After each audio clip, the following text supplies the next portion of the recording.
I want to return to this question of Americans standing abroad.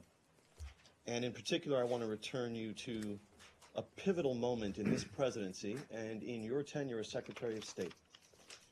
I refer to the whole sequence of events in 2013 when the president, more than once, very firmly declared a red line in Syria and then declined to enforce that red line. The famous photograph of you in the Situation Room seemed to telegraph your own incredulity at that whole turn of events. You ask us to talk to people in the world. I've spoken to many of your counterparts throughout the Middle East who are among our allies, and even to heads of state. And far from overblowing these complaints, we haven't even been allowed to report the severity of the complaints about that particular turn of events. They have told me that nothing they've seen in their careers has done more to damage U.S. standing and credibility around the world, and the particular standing of this president, than that failure to enforce his own red line. Should historians look back on this and identify it as a nadir of the modern presidency? No. No.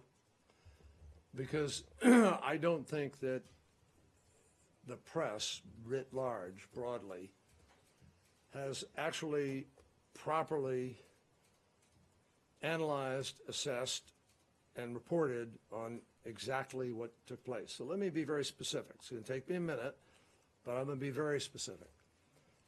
The President of the United States of America, Barack Obama, did decide to use force.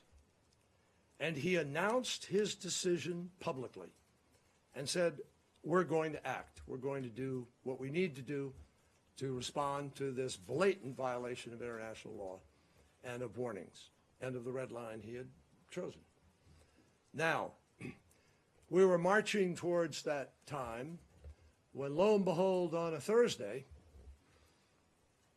of the week before the Friday decision, Prime Minister David Cameron went to the Parliament, or he went on Wednesday, I forget which, somewhere in the early part of the week. He went to the Parliament, and he sought a vote of approval for him to join in the action that we were going to engage in. And guess what? The Parliament voted no. They shot him down.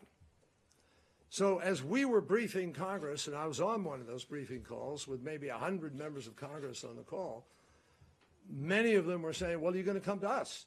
You're going to, go through the constitutional process, get permission from us to do something. And the president had already decided to use force, but then the question became, do I need to go to Congress to get that permission? There was a big debate in the security group. I was part of that. I remember the debate. And we felt that we'd quickly get Congress's approval because this was such a blatant violation. And the president decided, I got a call Friday night, we met Saturday morning, and the president decided that he needed to go to Congress because of what had happened in Great Britain and because he needed the approval, and that was the way we do something like that. It wasn't forthcoming very rapidly, number one, but number two, in the interview, the president never said, I don't want to bomb. He never said, I'm not going to. He went to Congress to get permission to. And in the meantime, at a press conference in London, you may have been there, I was asked the question, is there anything that Assad could do in order to avoid being bombed? And I said, yes. He could agree to get rid of his weapons. And within an hour and a half, I had a phone call from Sergei Lavrov of Russia suggesting that was a really good idea. Why don't we work on whether or not we could do that? And President Obama and President Putin had actually talked about it a few weeks earlier in St. Petersburg.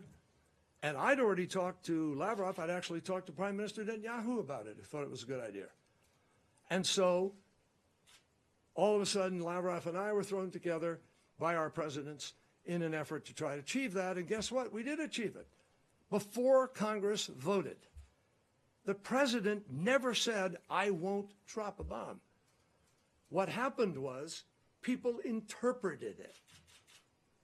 The perception was that he was trying to find a different road. And I will acknowledge to you, absolutely, I heard it all over the place. The perception hurt, yes. The perception hurt. But the perception came about despite the fact that we actually got a far better result of getting all of the weapons of mass destruction out of Syria without dropping a bomb. And if we had dropped a bomb, there is no guarantee we would have gotten any of them out. Is Syria today a better result, sir? No, Syria has nothing to do with that. What is happening today in Syria has nothing to do with the dropping or not dropping. It has everything to do with whether or not Assad was ready and willing to be held accountable by Russia and Iran to actually live by the agreements that they offered, and also whether or not the opposition was able to act in a way that could create enough leverage for Assad to have to come to the table and negotiate. And obviously, when Putin went in and put his troops on the ground to support his airplanes in the air to support Assad, that whole ballgame changed. We acknowledge that. But the fact is that it wasn't that decision. There was a whole bunch of other things that may have affected that.